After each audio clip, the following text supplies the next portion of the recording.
आज के इस वीडियो में मैं आपसे बात करने वाला हूँ वेक्टर ग्रुप के बारे में।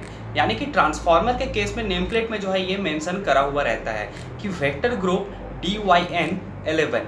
तो गाइस आखिर ये वेक्टर ग्रुप का क्या मीनिंग होता है, इस वेक्टर ग्रुप से हम लोग ट्रांसफार्मर के कौन कौन से टर्म को समझ सकते हैं, आज के इस वीडियो में मैं आपसे डिटेल में बात करने वाला हूँ। तो गाइस एज ए इलेक्ट्रिकल के पॉइंट ऑफ व्यू से ये टॉपिक मोस्ट इंपॉर्टेंट होने वाला है, जिसकी वजह से आपको ये वीडियो शुरू से अंत तक जरूर देखना चाहिए। तो चलिए गाइस बिना किसी देरी के वीडियो को स्टार्ट करते हैं। तो गाइस सबसे पहले मैं आपको बताता हूँ वेक्टर ग्रुप के बारे में।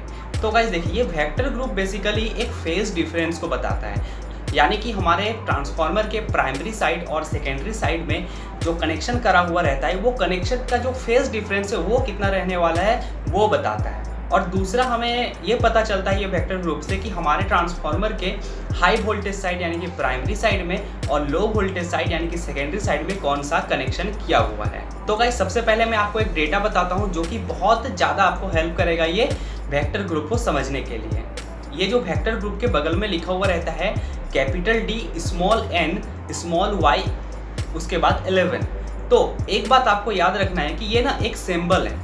कैपिटल जो D है पहला वो एक सिंबल है, स्मॉल n एक सिंबल है, स्मॉल y एक सिंबल है और 11 जो है हमारा एक डिजिट है। तो गाइस पहला जो सिंबल है वो हमेशा जो है कैपिटल लेटर का रहता है और वो इंडिकेट करता है कि हमारे ट्रांसफार्मर में प्राइमरी साइड यानी कि हाई वोल्टेज साइड में कौन सा कनेक्शन रहने वाला है।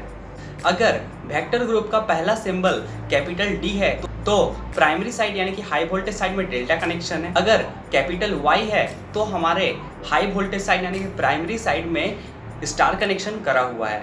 इस बात को आपको ध्यान में रखना है। अब जो दूसरा सिंबल है वो हमें जो है स्मॉल y देखने को मिलता है। तो दूसरा सिंबल हमें ये बताता है हमारे ट्रांसफार्मर के लो वोल्टेज साइड में कौन सा कनेक्शन करा गया है। अगर स्मॉल d है तो उसका मतलब हमारे ट्रांसफार्मर के सेकेंडरी साइड में डेल्टा कनेक्शन करा हुआ है। अगर स्मॉल y है तो हमारे सेकेंडरी साइड में स्टार कनेक्शन करा हुआ है। तो आपको याद रखना है अगर सेकेंडरी साइड में हमारा स्टार कनेक्शन करा हुआ है तो स्टार कनेक्शन से जो है एक न्यूट्रल पॉइंट निकलता है, जिसके वजह से ये N भी लिखा हुआ रहता है। इससे हम लोग जो है बहुत आसान तरीके से समझ सकते हैं कि हमारे ट्रांसफार्मर के अंदर कौन सा कनेक्शन करा हुआ है। लेकिन डिस्ट्रीब्यूशन का बात करें तो डिस्ट्रीब्यूशन ट्रांसफार्मर के प्राइमरी साइड में जो है यानी कि हाई वोल्टेज साइड में हमें डेल्टा कनेक्शन देखने को मिलता है और हमारा जो सेकेंडरी साइड है यानी कि लो वोल्टेज साइड, उस जगह में हमें स्टार कनेक्शन का जरूरत पड़ता है। स्टार कनेक्शन से क्या होता है कि हमारा न्यूट्रल निकलता है और वो न्यूट्रल को जो है हम लोग आगे यूज में लेते हैं।